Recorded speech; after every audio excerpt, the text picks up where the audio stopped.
खुशामदीद दोस्तों, आप सबका स्वागत है। मैं हूं डॉक्टर इश्तियाक अहमद। एक सवाल जो मुझे हिंदुस्तान में किया गया वो था कि सर, हम आपके पाकिस्तानी जो ड्रामे हैं ना टेलीविज़न पे, वो देखते हैं, और आपके जो ये हैं प्लेज, ये हिंदुस्तान के जो ड्रामे हैं उनसे ज़्यादा सुपीरियर हैं। इसमें जो थीम होती है उसमें कई बातें की जाती हैं जो कि शायद हिंदुस्तान के अंदर नहीं है। इसके बरक्स पाकिस्तान में हिंदुस्तानी फ़िल्में जो हैं वो क्रेज़ हैं।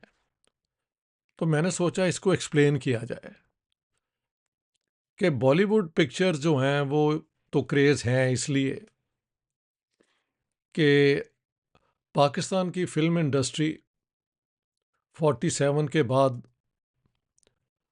अपने पैरों पे खड़ी हुई। आहिस्ता आहिस्ता रिसोर्सेज कम थे, टेक्नीशियन चले गए सारे इंडियन। जो ये थे स्टूडियोज़, वो जला दिए गए थे, उनको रिस्टोर करना पड़ा। और फिर 60s में एक पीरियड आया जब अच्छी फिल्में पाकिस्तान में बनी। लेकिन पाकिस्तानी फ़िल्मों का जो स्टैंडर्ड है वो जैसे जैसे इस्लामिक रिवाइवल हुआ उतना उतना वो एनक्रोच करता गया, यानी वो ये अपना आर्टिस्टिक फ्रीडम्स के ऊपर उसका जो है वो शिकंजा बढ़ता गया। मसलन मौलाना मौदूदी जो हैं पाकिस्तान के मेन आइडियोलॉग, उनकी जो किताब है 5 वॉल्यूम में, रसायल उक मसाइल, उसमें उन्होंने सिनेमेटोग्राफी यानी फिल्म बनाने के टेक्निक के ऊपर ये रूलिंग दी है। ज़रा सुने कि इस्लाम में किसी की पिक्चर बनाना यानी ड्रॉ करना, हाँ जी, पेंटर ये वो ममनू है, बिल्कुल उस पर पाबंदी है। लेकिन शीशा देखना इस्लाम में मना नहीं है। लिहाजा ये जो कैमरा जो है, मूविंग कैमरा जो है, जो पिक्चर उतारता है, वो उसके बाद उसका अक्स यानी इमेज सिल्वर स्क्रीन पे फेंका जाता है। लिहाजा उसकी पिक्चर पेंट नहीं की जाती, उसका जो अक्स है यानी उसका इमेज, वो जो है सिनेमा पे आता है। तो लिहाजा मौदूदी साहब ने रूल किया कि ठीक है, सिनेमेटोग्राफी ये यानी ये जो टेक्निक है मूविंग पिक्चर्स बनाने का और उसको दिखाने का, ये इस्लाम में काबिल कबूल है। लेकिन इसको एजुकेशनल, कल्चरल, मॉरल क्या कहते हैं, टीचिंग्स के लिए इस्तेमाल किया जाए। अव्वल तो ये प्लेस ब्लूज होने नहीं चाहिए, स्वाय वो प्लेस जो कि मुसलमानों में एक जज्बा ईमान का मजबूत करते हों। और औरतों का तो उसमें कोई रोल नहीं होना चाहिए। लेकिन अगर मजबूरन कोई रोल हो तो मेल एक्टर्स जो हैं मेल एक्टर्स जो हैं वो अपना औरतों का लिबास पहने, सुर्खी पाउडर लगाएं और उनका रोल प्ले करें। बाय द वे, शेक्सपियर के दौर में भी male actors used to play the roles of females. शायद उस ज़माने में भी ये अलाउड नहीं था, लेकिन मौदूदी साहब ने उस दौर में ये रूलिंग दी जब प्लेस भी हिंदुस्तान के अंदर पार्टीशन से पहले होते थे। लाहौर में ओपन एयर थिएटर में प्लेस हुआ करते थे, म्यूज़िक कॉन्सर्ट होते थे, मैं खुद जाके अटेंड करता रहा हूँ। इसके बाद जब भुट्टो साहब की मूवमेंट हुई और इस्लामिक सोशलिज्म का वो नारा लेके सियासत में आए और इलेक्शन जीत गए, तो उसके बाद ये मौलवियों का और राइट विंग फोर्सेस जो पाकिस्तान की हैं, उन्होंने एक यूनाइटेड फ्रंट बना के 1977 का इलेक्शन जो है उस पर भुट्टो साहब जीत गए थे उनकी पीपल्स पार्टी, लेकिन इल्ज़ाम लगाया गया कि ये इलेक्शन रिग हुए हैं, हम नहीं मानते। तो 77 में जो इन्होंने बहुत बड़ी एक मूवमेंट लॉन्च की, प्रोटेस्ट की, एजिटेशन की, आग लगाई, ये किया, तो लाहौर के कई सिनेमा जला दिए गए। तो एक तो पाकिस्तान के इस फिल्मों का फ्यूचर जहाँ पे सिनेमा जल जाते हैं वो अपने आप ही नज़र आ गया कि it's not going to be a very bright one. दूसरा, हिंदुस्तान के बरक्स, this is most interesting, Pakistan में टेलीविज़न जो है वो 60s के अंदर, मिड 60s के अंदर ही आया। और अ, अ, सो तो जो है ना टेलीविज़न, वो एक एंटरटेनमेंट का बहुत बड़ा सोर्स बना पाकिस्तान। शुरू में ये प्राइवेट कंपनी था, बाद में ये पीटीवी, पाकिस्तान टेलीविज़न बन गया। उस ज़माने के जो थे पहले डायरेक्टर जनरल असलम अज़हर, वो बहुत पढ़े लिखे आदमी थे और उनकी सोच भी बड़ी प्रोग्रेसिव थी। तो उन्होंने बुनियाद रखी पाकिस्तान टेलीविज़न की कि वहाँ पे आर्टिस्ट जो हैं, आर्टिस्ट्स, राइटर्स, ये वो सारे उनको स्पेस दी जाए।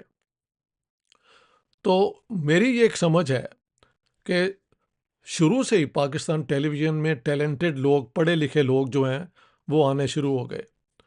और फिल्मों में because of all the prejudices, जो एक्टर एक्ट्रेसेस आती थीं वो ज़्यादातर पढ़ी लिखी नहीं थीं, और सो जो एजुकेटेड लोग हैं वो टेलीविज़न में तब आना शुरू हो गए। 77 के बाद जब सिनेमा जला दिए गए, तो उसके बाद जो लोग शायरी करते थे फिल्मों के लिए, म्यूज़िक देते थे, एक्टिंग करते थे, उनको अपना फ्यूचर फिल्मों की बजाय टेलीविज़न में नज़र आया। और जब एक दफ़ा ट्रेडिशन बन जाए तो पाकिस्तान का पीटीवी, इवन ज़िया साहब के दौर में उस पे बहुत रिस्ट्रिक्शंस थी, लेकिन जो राइटर्स हैं वो कहीं ना कहीं अपनी बात कर जाते थे।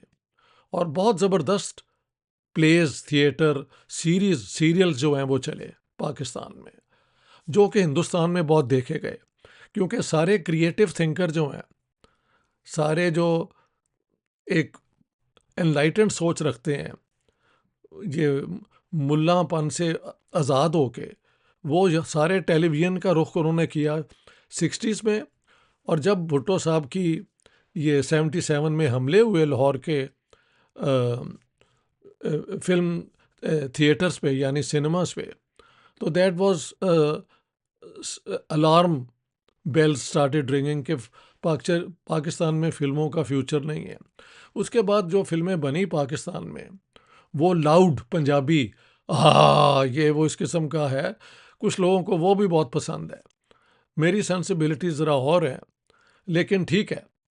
या जो थिएटर फिर पाकिस्तान में सरवाइव किया, उसके अंदर सिवाय गालियों का और ये होचे किस्म के मजाक, आजा सीने ना लग जा, ठा करके, इस किस्म के गाने फिल्मों में आने शुरू हो गए। कहते हैं ये भुट्टो साहब के दौर में ही आ गया था, हो सकता है, तो हो सकता है। लेकिन बाद में यही हुआ कि फिल्मों का स्टैंडर्ड डाउन हो गया। पाकिस्तान टेलीविज़न ने सारे जो है ना, क्या कहते हैं, writers, poets, script writers, story writers, जो एनलाइटेंड लोग, सोशली अवेयर, पॉलिटिकली अवेयर, जिनकी सोच भी प्रोग्रेसिव हो, वो वहाँ पे आए। जहाँ तक बॉलीवुड सिनेमा है, तो वो तो 47 में या उससे पहले ही सारे हिंदुस्तान से जो क्रिएटिव राइटर्स थे, एक्टर्स के अलावा मैं बात कर रहा हूँ, सॉन्ग राइटर्स, सारे हिंदुस्तान से, स्टोरी लिखने वाले, और फिर फाइनेंस जो है बॉम्बे का, कलकत्ता में भी एक बुनियाद बनी, वो बहुत मजबूत था।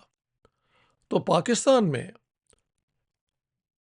बॉलीवुड या बॉम्बे फिल्म्स, मुझे याद है 65 जब तक जंग नहीं हुई तो एक तो एक दोपहर को शो होता था सिर्फ लड़कियों के लिए, तो it used to be thronged with all the women and इतनी एंटरटेनमेंट होती थी सिनेमा में।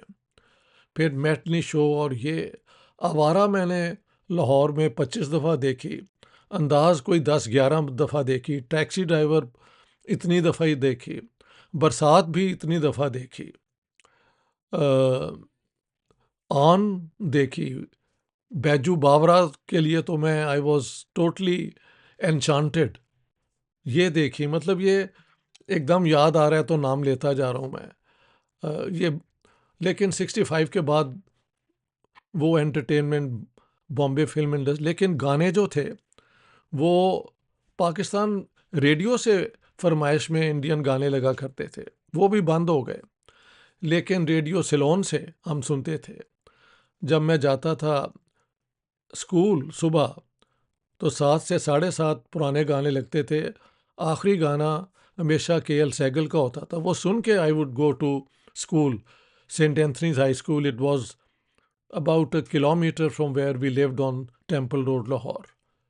सो ये सारी यादें जो हैं कि बॉम्बे की फिल्म इंडस्ट्री में बड़े एक्टर ही नहीं, बड़े डायरेक्टर, स्टोरी राइटर्स, हाँ जी, जितने आप बड़े नाम ले लें, इस्मत चुगताई, कृष्ण चंदर, सादत हसन मंटो, राजिंदर सिंह बेदी, ख्वाजा अहमद अब्बास और कितने और नाम लिए जा सकते हैं।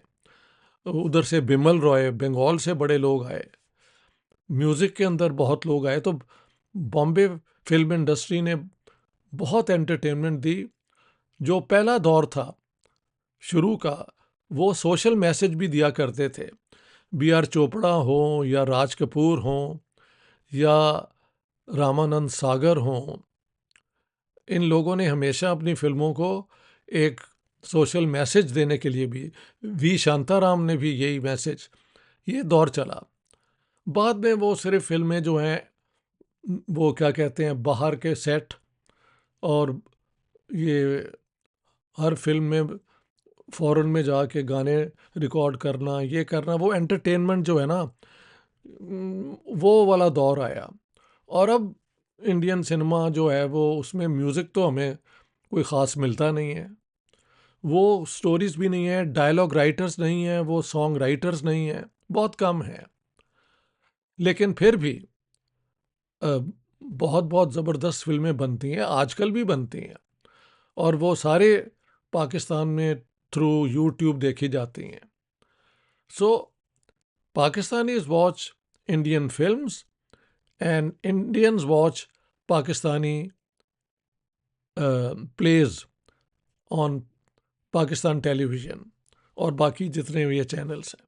तो ये है स्टोरी कि आर्टिस्ट राइटर जो हैं वो किस जगह जाके अपनी बुनियाद बनाते हैं। तो क्योंकि टेलीविज़न पाकिस्तान में पहले प्रमोट हुआ, अयूब खान के दौर में हुआ, और असलम अज़हर साहब ने उसकी बुनियाद डाली, उसके बाद जितने वो डायरेक्टर आए उन्होंने कोशिश की कि एक क्रिटिकल किस्म की अप्रोच रखें ज़िंदगी के मुतल्लिक और सोसाइटी के मुतल्लिक। सो बहुत बहुत ज़बरदस्त पे इसलिए आए।